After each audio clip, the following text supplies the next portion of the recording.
Mga kaibigan, kumusta kayong lahat? Mainit na ngayon dito sa amin at dito ako sa loob ng bukid. Dito sa mga pulo-pulo mga kaibigan na bukid at nangunguha ako ng kahoy kasi ipantutukod ko dun sa mga niyog. At may nakita ko mga kaibigan na malaking sawa dito. Pumasok sa ilalim ng mga bariw. Doon ako galing mga kaibigan sa maliwanag na yon. Sa kabila niyan, nandyan yung aking mga alaga. May baboy at mga manok. Tapos may kumakaluskos dito sa madamo na to.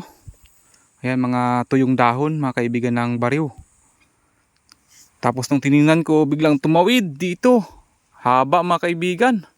Sawa. Tapos doon dumiretso sa sulok na yun. Siguro dito siya naglulungga. Ayan mga kaibigan, medyo malamig kasi yung silong ng bukid na to.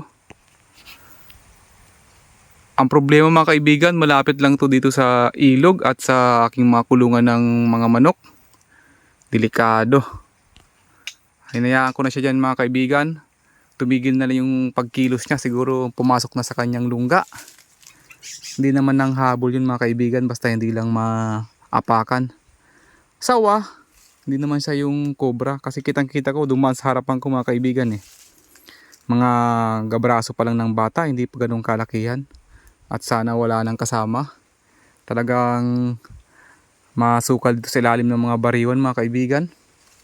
Pero dito sa unahan, maliwanag na ulit. Mga kaibigan, no? Dito.